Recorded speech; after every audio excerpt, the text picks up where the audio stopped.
This segment is brought to you by JigMaster Jigs. When in doubt, get the jig out. Go to JigMasters.com and use promo code PNF20 and save 20% off your next jig order today. Welcome to the Bass Kayak and Beer segment on the Paddle and Fin Network. It's your host Armando Sola, and on this segment we kick back with a special guest and talk about life, kayak fishing, and the pursuit of big bass. So get your cold brews on and enjoy the show.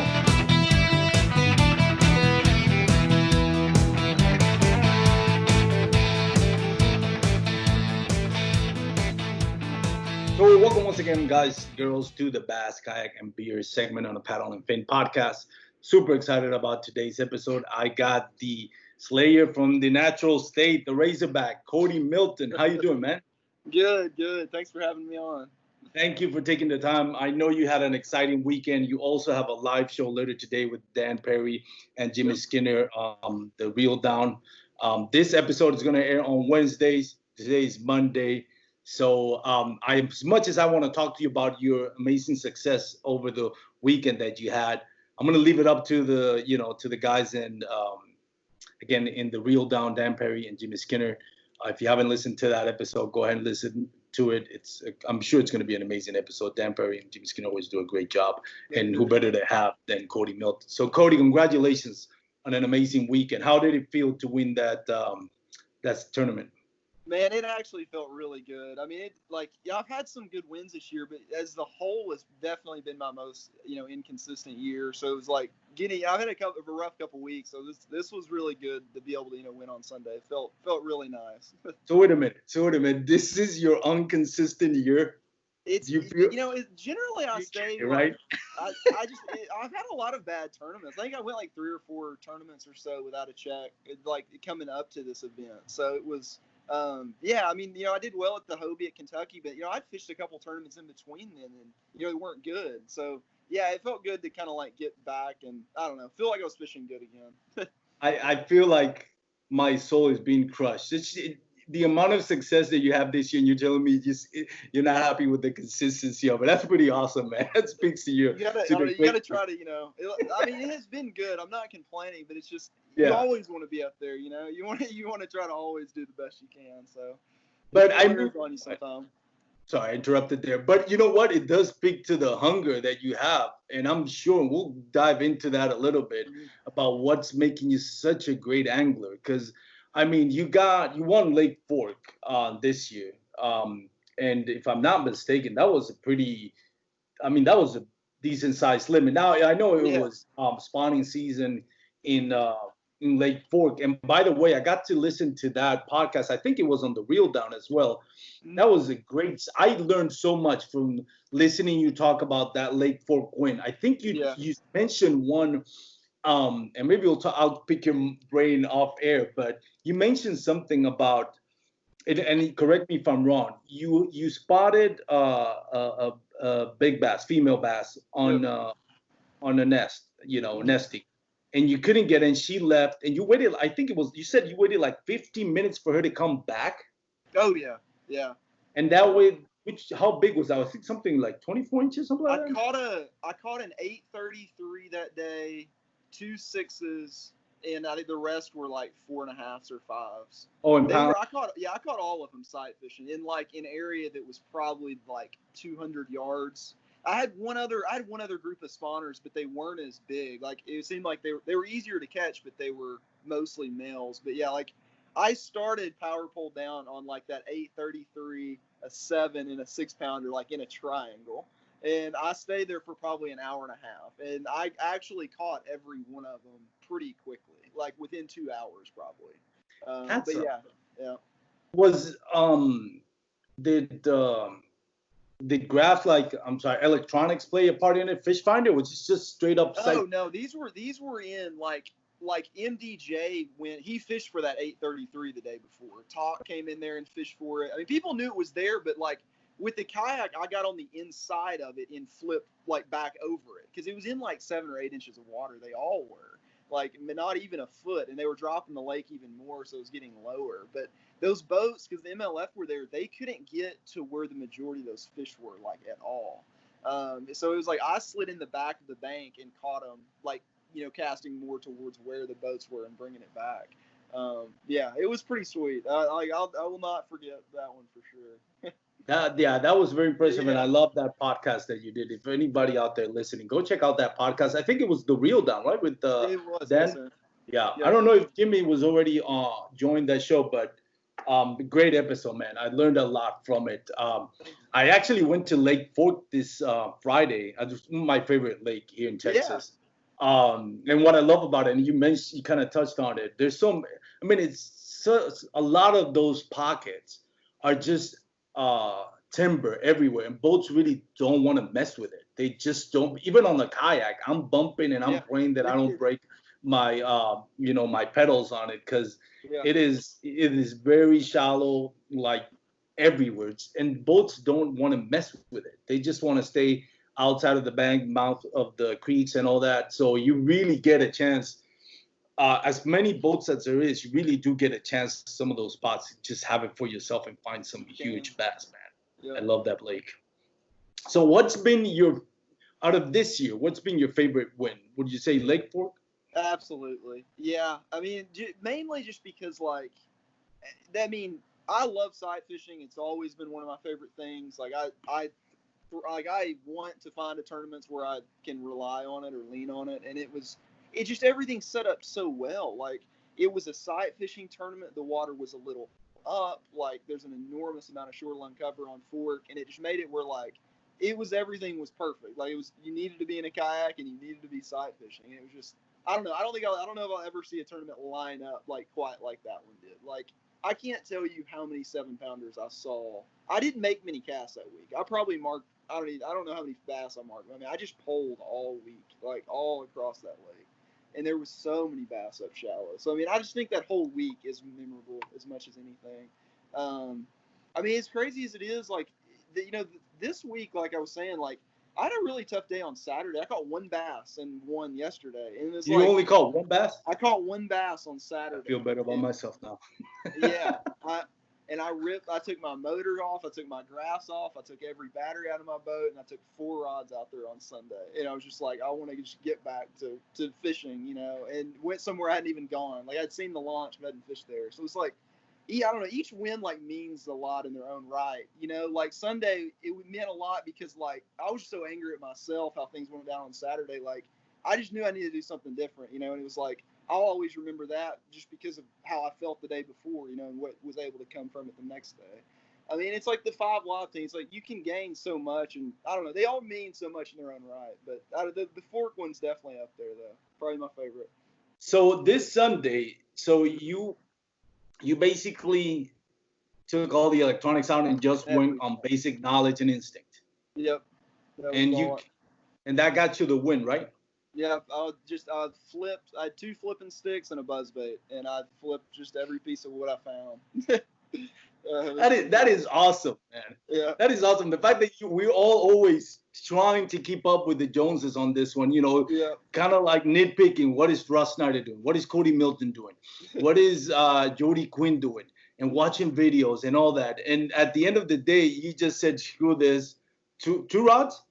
No electronics. I had 4 rods with me, three bait casters and a spinning rod. But I usually take 10 or 11 rods with me. Like, I'm that guy. I'm 10 to 12 rods. So it's a big step back. What's your kayak that you fish out of? I fish out of the New Canoe Pursuit.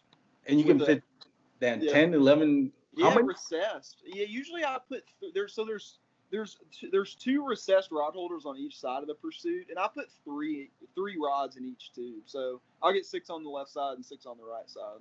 And if I'm taking 13 or something, a lot of times I'll just like lay it in the seat before I launch or something, like when I'm staging everything out.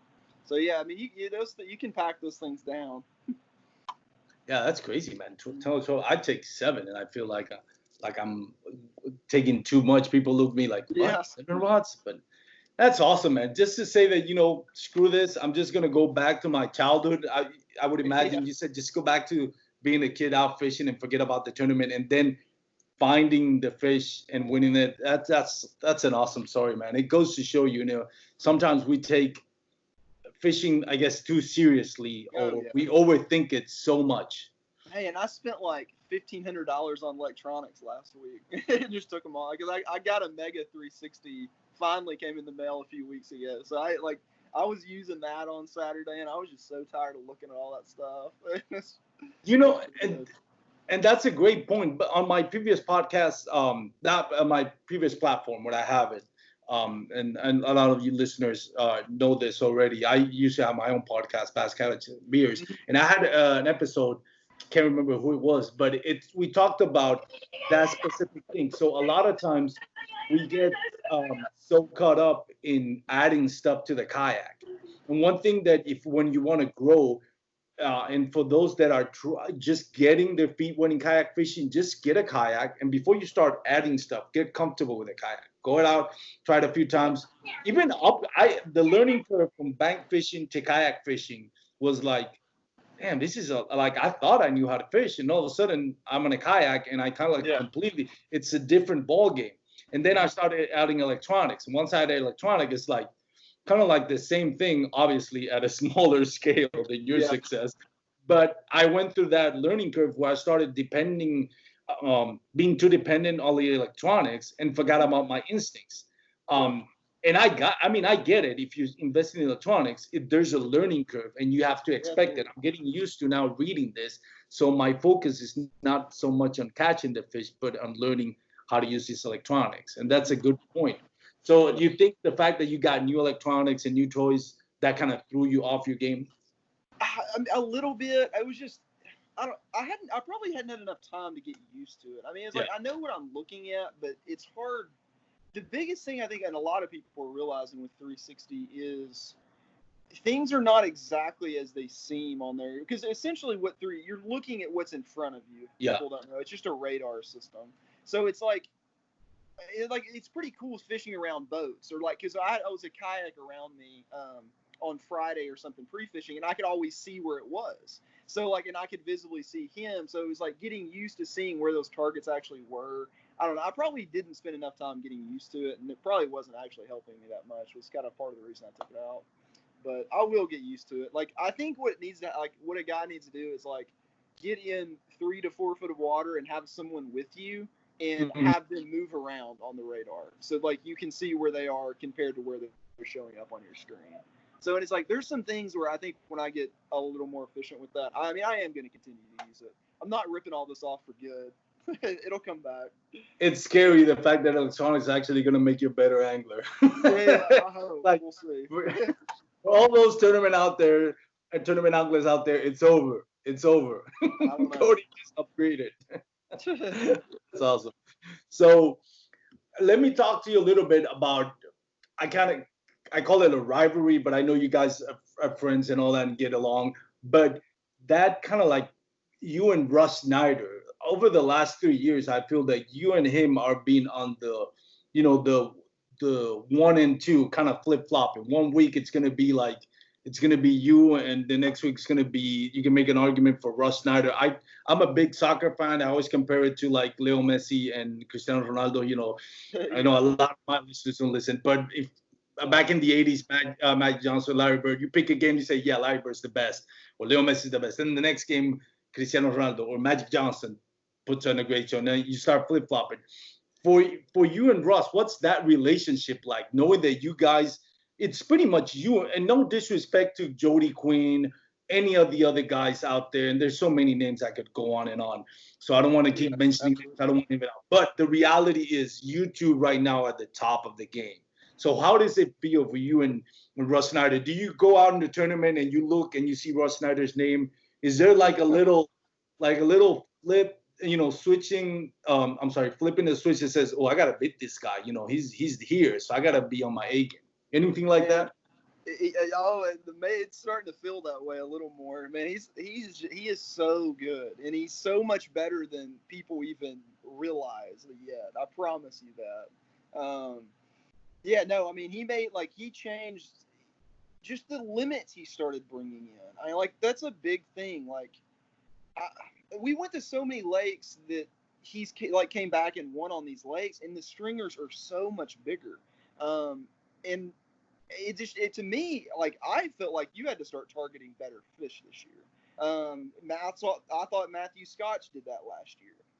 He started winning tournaments by a whole lot, and it was like that's people that are targeting a better average fish, and it's like when Rick Clunn had that really good resurgent season in 14. Like he started to fish for 6 to 7 bites opposed to 9 to 12 bites, and it's like a lot of times that's the difference in getting 5 4-pounders versus 5 3-pounders.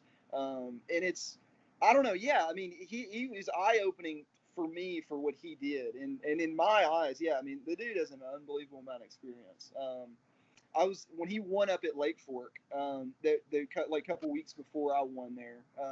One of the Lake Fork guides they were filming Russ that day, and he was like, I've never in my whole life seen someone attack shallow water like I just watched that guy do for 6 hours. And he won the tournament by a ton. In skinny water, and it's like I mean, for people that don't know, and I've tried to tell some people, it's Russ was like, he's not just out of nowhere. Like this guy was ranked top 10 in the country or in the state of California back when Ish Monroe, Chris Zaldane, and all of these big guys were coming out of there. Like he's an unbelievable angler with a lot of experience. Probably more, I mean, in my opinion, I don't think there is another kayak angler that has the tournament experience or knowledge that he has. I had a lot of tournament experience, but Russ, I mean, that's what he did. He guided on Clear Lake for 7-8 years, and it's tournament fished all in between it. And you don't have to be around the guy long to like really recognize that he's been there and done it. About all of it. Very impressive. Yeah, I'm just trying to keep up. That's the honest truth. I hear you talking about the history of the sport. Mentioning guys and going back in the days. You really are like a fan of the sport. Like you're a student of the sport. You're not just a guy that loves fishing. Hey, I'm going fishing. I'm good at it. No, you're really a student of the sport. The history and all of it. Absolutely. Right? I love the history of lakes too. Like you mean.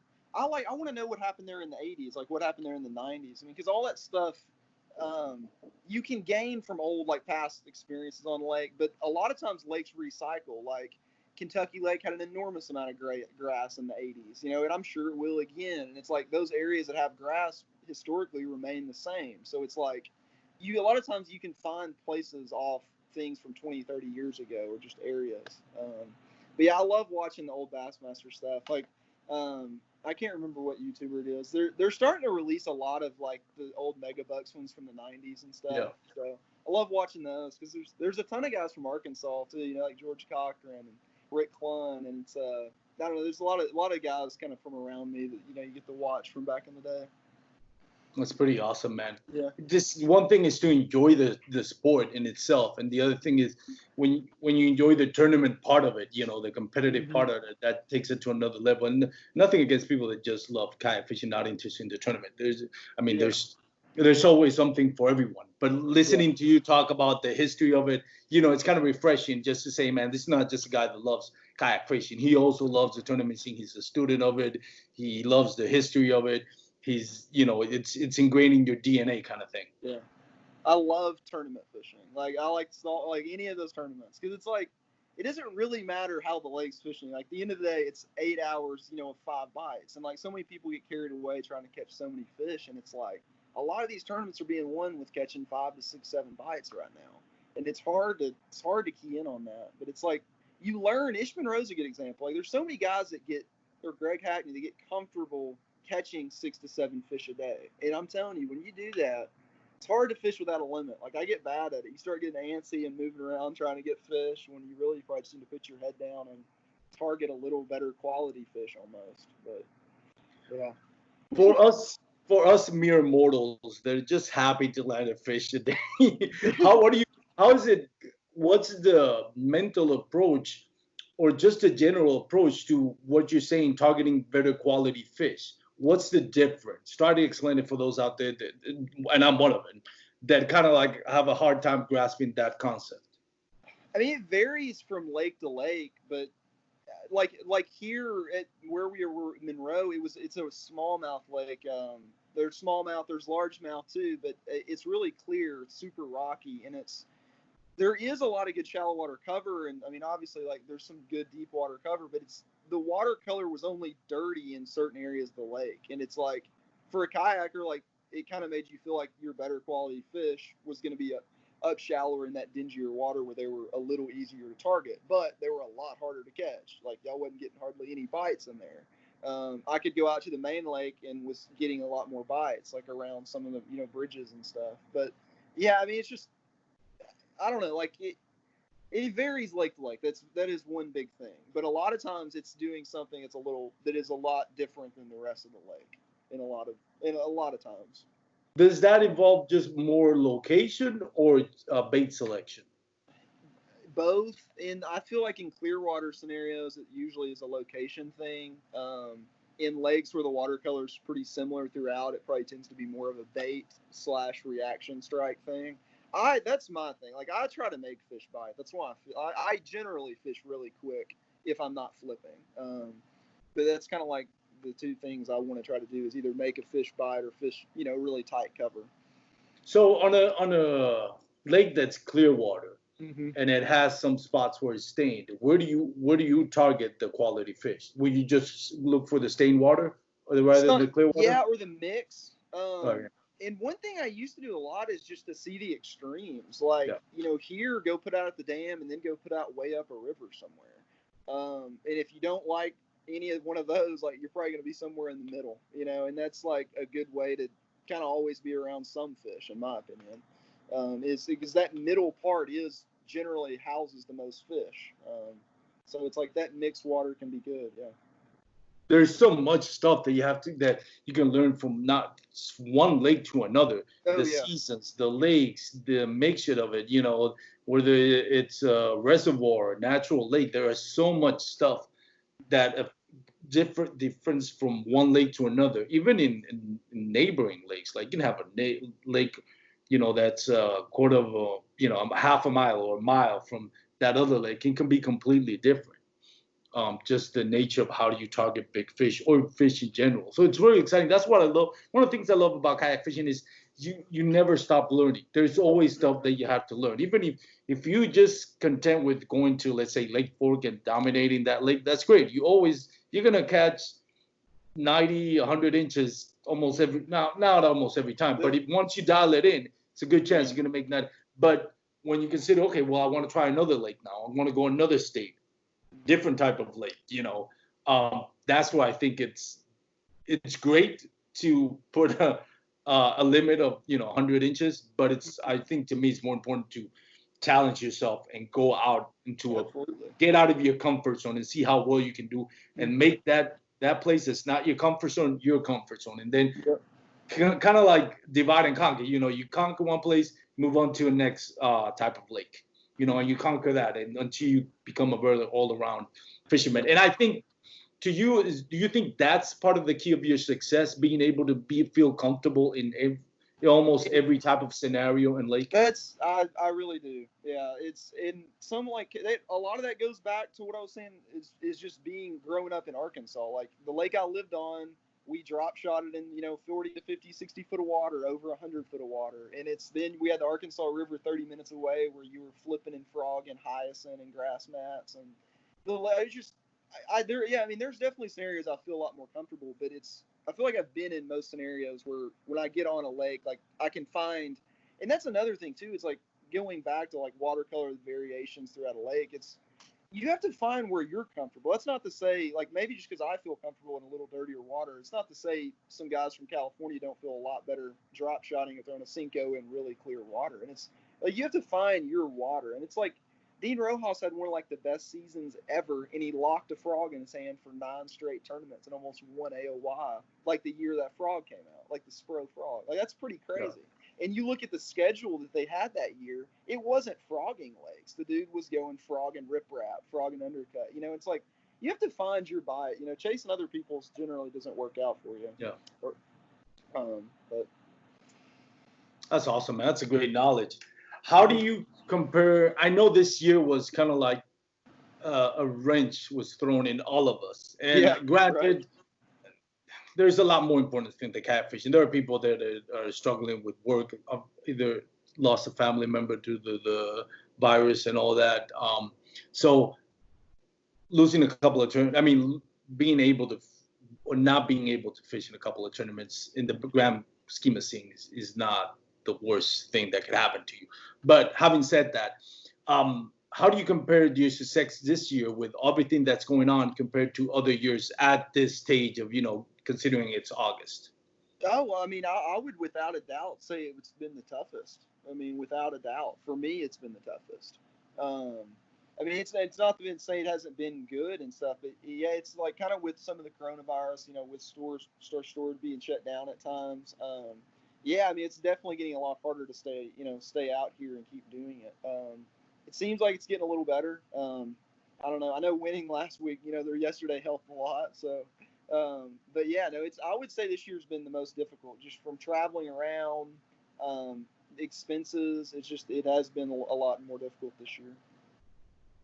Yeah, it is. And again, there's people out there that are suffering a lot more. We want to show respect to that. But still, we love kayak fishing, and this is part of what's the tournament anglers have to deal with. So it's part of life right now. Talking about this whole thing, it gave birth to kind of like the knockout stage tournament style that we see in pretty much every major sport, especially American sports. But we really hadn't seen it in the kayak fishing tournament scene up until now. A lot of credit goes to Scott Butcher from 5 Live and Greg Nosar from KBBT. I know you had the opportunity to fish in the 5 Live. You had a great show, and you actually won the whole thing. Yeah. How does that experience compare of fishing a knockout stage to live tournament, being the Hobie BOS, KBFs, Bassmasters? From a competitive standpoint, which one do you like more? What do you like about one, and what do you like about the other one? I mean, the 5 Live thing, I mean, it's really, really cool. I mean, and it's unlike, anything else, really. So it was like, I mean, that was just, it took some getting used to. Like, I was glad I got to fish, the week before and stuff. And then the championship round being 2 days. Like, yeah, I mean, it was just weird having to talk and still trying to focus on where you want to be. And I don't know, like, it was just different, and I know, like, that's how a lot of the guys felt with MLF stuff for a while. It was like they liked it, but it wasn't like what they were used to. Like, now, I mean, for me, I definitely enjoy practicing and breaking down a lake. It's kind of my main thing, and then trying to figure out where to go get 5 bites in that 8 hours. And so, yeah, for me, like, the Hobie BOS, the KBFs, like, I prefer those, but it's not to say there's not, like, a huge space for the KBBT and the 5 Live, like. And I would do them all. I mean, they all have their space, and I think the quarantine was it was cool that that got to come out. The 5 Live got to come out, and the KBBT. I wish I could have jumped in on I got in on one of the KBBTs, but I didn't. I should have got in on the first one. It was like still all locked down, quarantine. Yeah. It's hard. Those are hard for someone traveling a lot. That was probably my main problem with them, but it's still really cool though to keep up with them. Yeah, it's interesting to see how the sports evolves in it, and I think there's a place for everyone to go, but it's going to be interesting to see how that knockout stage kind of thing, playoff scenario, just progresses once everything starts opening up again, and the Bassmasters will be BOS and KBF start opening up again, which they are. Hopefully it'll stay that way. I know we're going through a second wave here, but we'll see how it's going to affect all of us, especially tournament anglers. But it remains to be seen. But I think it's interesting. I know Scott Butcher is taking a break, and he's coming back with a vengeance. And I mean, with all due respect, Scott Butcher, and I don't know him like, oh yeah, we're tight. I got him on my show once, and I got to talk to him. Yeah. So I have a lot of respect for him. My opinion of him, and this is a compliment, is he's a pit bull when he wants to achieve something. Yeah. And I know he's keeping a tight lip on it, but I've got a feeling he's got something up his sleeve coming up, and I think it's going to be big. I can't wait to see what Scott Butcher brings out, but I know, like I said, he has that pit bull mentality, and he's going to go after big things. So it's going to be exciting to see what he brings to the table next. Yeah. Now Go ahead. I'm with sorry. him. I think I stayed with him 2 weeks ago for a night at his house. It's unbelievably hard worker. I mean, it Yeah. never stops. Never stops. It has time for everything too. You know, like family, kids, and he knocks some stuff out for sure. I'm definitely looking forward to seeing what comes about with it. Yeah, it's gonna be exciting, definitely. And talking about the 5 Live now, correct me if I'm wrong. The 5 Live, you had 2 hours to fish, right? That was it. 2 hours, yeah. 2 hours to fish, and it was a 5 Yeah. limit. Yeah. Did you get a 5 limit every time you went out on all throughout those stages? The week 1 through week 5, where like they took the champion, that was just 1 day for 2 hours. But the championship was 2 days for 2 hours. So yeah, for 2 hours. That's correct. Yeah. Yeah. So I caught like 92 something inches in my week, like to qualify. But no, that first day was like, I don't think I caught but a few. I had a couple good ones, like maybe a 19 and something. But no, I had a bunch of boats. So a lot of people figured out where I was fishing. I had a lot of people like ruin my area. And I had never seen a kayak there in my entire life. So I kind of dealt with that the first day, and then I just kind of figured out to do something else the second day, and just went and caught them offshore since they didn't know where that was. So that worked out. So that concept, when Scott Bucher, and I'm assuming Scott Bucher was the one who brought you the idea, hey, you're gonna go fish. You got 2 hours to catch 5 fish.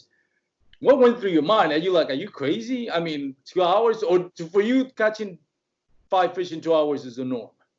Oh, well, when all this came about, this was probably the best my lake had ever been fishing ever. I mean, I think the worst day I had this spring was like 22 pounds. Like the worst, like whether being out there 2 hours, 4 hours was like 22 pounds.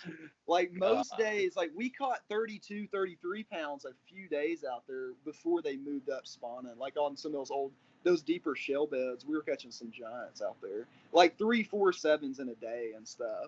The dam had broken, so the lake was like 9 foot low, but it's still a really deep lake. Like there was still really deep shell beds that were like generally 18 foot. And they were in like 8 foot, which is like perfect, like pre-spawn shell bed stuff. And they generally don't get on those shell beds that time of year, but they were loading on all of them. Yeah, so it was pretty. That whole time up to 5 Live had been crazy too. Like the fishing had been really good. It was fading, but yeah, it did work out during the tournament. Do you thought it was intimidating at all that you had to only 2 hours to fish? Oh, in that scenario, no, I really didn't. Like I was getting a lot of bites, and I was fishing a lot. Like I don't get to fish a lot when I'm home, so it was like, that was like the perfect storm for. I haven't really got to fish at home in years now, and like I had been fishing because of quarantine, and then Scott got this going, so like I started fishing more. So I was pretty dialed in. Like I definitely knew where a lot of fish were. So nice. I felt comfortable about it, but yeah, you still don't know you're going to get 5 bites. No. Okay, I want to get your quick reaction. I'm going to say a name, and you're going to tell me what do you think. Jackson Orr. He's really unbelievable. I actually got to stay with him we stayed at a barn together for like the last 4 nights in Indiana, and I'm telling you, the guy. I worked pretty hard, and I guarantee he was on the water a lot longer than I was this week. Like, he works really hard, and he has an unbelievable head on his shoulders. I mean, he doesn't get down. Like, he doesn't get down. Like, he broke his drive, like, the day 1 of the tournament yesterday or 2 days ago. Like, he didn't care. Like, I, caught 1 fish. Like, nothing really broke, but I was so angry and mad. Like, he's gonna go a long ways. I promise you that. I know that for a fact. I think the ceiling for that kid is considering his age and his mental. You know, his dad's great person. I don't know him personally. He's got a lot of the right stuff going on, and a lot of good people around him. Yeah, that's the thing. He's surrounding himself with good people. Absolutely. So do you feel like you have to, you look at Russ Snyder kind of like next to you. Do you feel like you need to pick behind you a little bit over your shoulder and see Jackson, or do you feel like, okay, this kid's coming for us, like this is for real? Because a lot of times on these big tournaments, you always, and I say with all due respect, you gotta see this kind of like the same names. Ross Snyder, Jody Queen, Jackson Orr is getting his name there more consistently. You'll see a mix of 1 or 2 people you never heard of, and you're probably not gonna hear for them again. or maybe you'll hear from them, once a year, but not with the consistency. Mm-hmm. But you see that name Jackson are just coming up, getting more Yep. consistent, more consistent. You feel a little bit of heat around the corner coming when you see him on the tournament. I think you will continue to see his name up there, and I think, trying to think. I'm trying to predict his first win. I don't know when. It will happen though. Yeah. I mean, it will happen. And he wants it too. It's like I was saying. You were talking about like drive and stuff like that earlier. Like, I see a lot of like how like that practice mentality that I have and had like in Jackson. He was working hard. He was up at like 4:50 every morning. It was like 4:50 all back home at like 9. And now, like, I used to do that, and I really like the last year I've gotten a little lazier. Like, I mean, there's like we're getting old. You learn, like, you gotta learn your like kind of. I don't know. You got to learn to dial it back some at times. Like, that's totally, there is a balance to some of that. Like, I used to want to spend every minute I could possibly be out there practicing. And that's a lot. You have to do that at times. I know that you have to do that at times, but you don't always have to do that. And that's the other thing. We're talking about what, Jackson's what, I think 17 or 18, he might be 18. Yeah. Yeah. Mm-hmm. So he has all that energy. Now, how old are you, Cody? 27. 27. So yeah, you're right there at the peak of what people consider the peak of more physically. 27 is where you're gonna like reach your highest, and then 30 start slowly decline. Yeah. But you're right there at the peak. You don't have that energy. None of us have that energy unless we're that age. But it's exciting to see him use that, channel that in the right way. Yeah. What's been out of your career? What's been the biggest the win that you are most proud of, that you're never gonna forget? Lake Fork. Yeah, I mean, I could think about ways to, but yeah, I would say Lake Fork, without a doubt. Yeah. And I'd finished second at the Lake Fork TOC before. Like I'd gotten close on Fork a few times.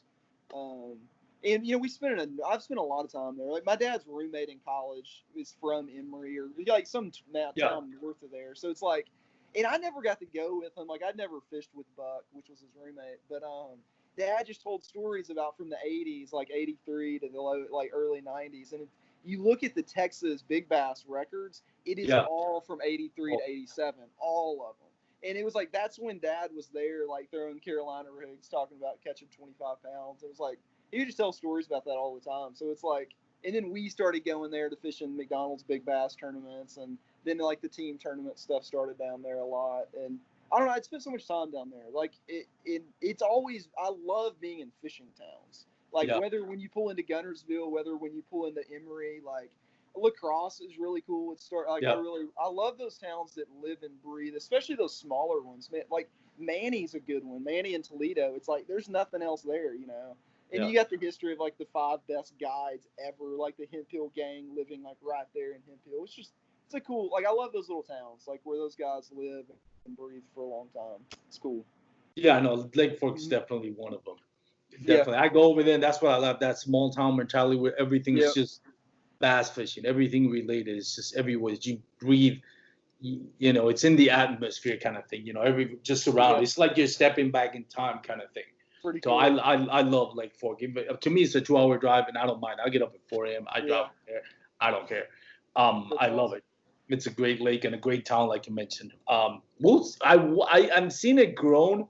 It's a few restaurants are popping here and there, and I kind of like the food. I stopped the other day at a barbecue place that just opened called Marshall's Barbecue. Oh my God, amazing barbecue! Some of the best barbecue I've ever tasted. But it's kind of like that little, I love that. But at the same time, I want it to stay the way it is. Because Lake Fork, it's kind of like a time machine, man. You go over there, it's like when you live in Dallas, the Fort Worth Metroplex, and you drive 2 hours, you go to Lake Fork, you're like, did I just transfer myself to the 80s, like the hot tub time machine or something? Yeah. It's pretty exciting. I like it. I hope it stays this way as much as it is. Absolutely. What's been your favorite lake so far, now that you mentioned that? So favorite, like I would say, without a doubt, the tournament like I enjoy the most every year, and probably because it's my favorite lake. I really like the Mississippi River. Like that's like and I never even do that good up there anymore. Like the first time I went up there, I did okay. Well, I guess the second time I went up there, but I never even do that well. It's just like I love every day you're out there. It's really fun. Like every day of practice, like exploring 9 miles through endless lily pads and like endless grass flats with little drains and trenches through them, and like current siffling through like all of that skinny grass. Like I mean, you're talking like really like current moving in 4 to 5, 8 inches of water for miles. Like it's just an unbelievable place. Like the nature preserves, the islands out there. Like there's so much habitat out there. Gin clear water, more types of grass than you could ever imagine. It's cool. I would honestly say the upper Mississippi River. Nice. Awesome. Yeah. Favorite state though is Florida. Like if I just wanted to fish somewhere, like Florida's where I live in tournament fish. Yeah. Yeah. Fellsmere? Yeah, I like Fellsmere a lot. Yeah. Fellsmere's a good one.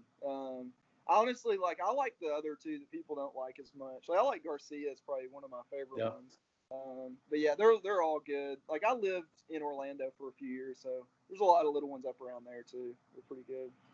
But yeah, that's my two though. I would say frogging up in La Crosse and flipping down in Florida. Nice, man. That's pretty cool. Okay, so before I let you go, I kind of want to do a little segment called Fun Facts About Cody. You ready? We're gonna do a couple of like one-answer questions. Some of it's just gonna be silly questions. Some of them are gonna be fish related, others not, and we're just gonna wing it. And again, just one-answer question. Ready? Yep. Awesome. So, favorite fishing show? Probably the coolest one, and I think the most progressive is the Fishing the City Limits, the Mike Iaconelli show. And I know Nat Geo's been like super happy with that. Like that's, but I mean I can think back to some old ones, but like current time, like I think that's the coolest thing going right now. Awesome. Favorite movie that deals with either fishermen or fish? I'll give you an example. Anything from Jaws to The Perfect Storm kind of thing. Oh yeah, I don't watch movies. I don't know. I have seen Jaws. It's been a long time though. So I'll go with a horror Jaw film, I guess. The what? The Jaws film? Yeah. Awesome. Cool. Favorite setup? I think you touched on it a little bit, but favorite like fishing setup? Yeah, fishing setup. Rod setup, line and everything. 25 pounds. I kind of balance with a few different fluorocarbons. The 25-pound fluorocarbon and a 7.6 Cashin Elite flipping stick with a 7 3-1 Corrado. Nice. Shimano. Yeah. Nice. That's what I've caught like every fish on this year. So that's the favorite. Favorite? No, that's not what I wanted to ask. Oh man, I forgot. You got me thinking about that Corrado. I love that reel. Okay. These DCs are legit too. I got a DC last week. Those things are legit. Yes, they are. Shimano is one of my favorite. Oh, yeah. That and Abu Garcia are my favorite reels. Mm-hmm. Okay, so again, I lost the question. Okay, if you couldn't fish for bass fish anymore, you couldn't be allowed to fish any type of bass, what would you be fishing? Largemouth. Yeah, I'm not. I mean, if you couldn't, like no type of largemouth, no type of bass. Oh, you were not allowed to fish bass for whatever reason. Just imaginary world. You had to fish something other than bass. What would it be? Oh, so yeah, I mean bass really. I mean it's not even my favorite thing to fish for. Like I love offshore fishing. I really like pelagics. Sail fishing. The tarpon are probably my favorite to chase though. Like I like chasing the tarpon. But I mean honestly, like I've redfished for 2 years and like I would just bass fish like in the afternoon. So if I had to do it every day, it would be redfish. If it was a couple days a week, it would probably be sailfish. What am I gonna say? Nice. Yeah. And if you couldn't do kayak fishing or fishing in general, what other outdoor activity would you be doing?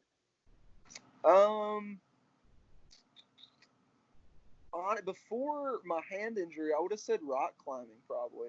Nice. I like. There's a lot of good in rock climbing. I think you can gain a lot from that. But yeah, I don't know. I would probably say rock climbing. Yeah, rock climbing. I used to do it. Maybe. The what? I'm I sorry. said maybe mountain biking. I still do mountain biking some more. Yeah. That's well, I love outdoor sports, but back when I was in college, I would do a lot of rock climbing. I'm not a lot, but it is that teaches you a lot. Be patient It and be does. methodical when it comes to doing stuff. Yeah. It's a great sport. I think it's a great sport to kind of like take out stress because you really have to take it easy when you do rock climbing. So Cody, thank you so much for taking time. I don't want to keep taking more of your time. I know you got another episode or another recording coming up with the guys at Dan Perry and Jimmy Skinner. You know, it's not gonna be as awesome as being on my show, but you know, make them feel like they're the best. Would you for me, please? I will. Shout out to that. Shout out to Dan and Jimmy. I'm sure they're gonna be super psyched to have you on their live show today, on Monday. So again, thank you so much. Oh, before I let you go, Cody, any sponsors, family members, anybody you want to thank and take, you know, if you want to take as much as you can or time that you want to do, go ahead. Fish USA, I mean, you know, it's one of my big ones. New Canoe Pursuit, like that's been a really good switch for me this year. And I wouldn't do it. I wouldn't be as happy with all of it without my motor guide. The XI3 motor guide's been phenomenal. Dakota lithium batteries, like I'm running like 100 amp hour in 223s. And like it powers everything for an unbelievable amount of time. Trying to think, Westbrook Supply Company, like as hard as kayaks are to get right now, like they're still got a pretty decent supply in Atlanta, Georgia. So Beyond Boundaries in Searcy, Arkansas, they have a really good apparel line. If you want to check out those, I print some of their shirts, so there's a chance you could have one of their shirts printed by me. So you get that opportunity. Yeah. Awesome. But yeah, that's about it. It'll be piece of history, right? Yeah. But that's about it. I enjoyed it. Thanks for having me on. Man, I appreciate it again. Best to you moving forward. I hope you finally get some consistency because I know you said, you struggle so much. Consistency. No, but all jokes aside, you know, we wish you the best. We're looking forward to seeing how you keep progressing, man, and watching you with that rivalry with Russ Snyder and all those great guys that out there putting up a show. The kayak fishing tournament scene owes a lot to you guys for putting in the work. So again, best of luck moving forward. We're excited to see what's next, and have a great day, Cody, and thank you again for joining us. Absolutely. Thank you. I enjoyed it. Take care. Thanks for tuning in to another killer episode on Paddle and Fin.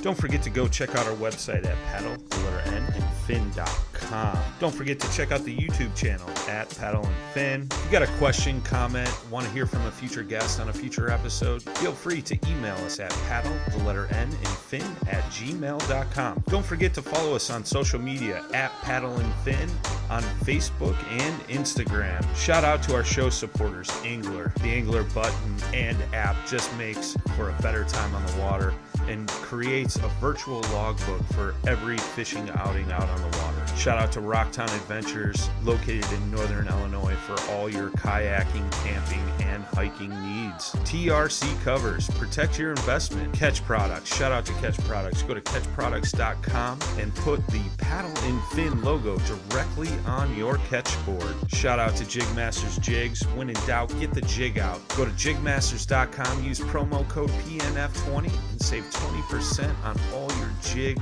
and tackle needs.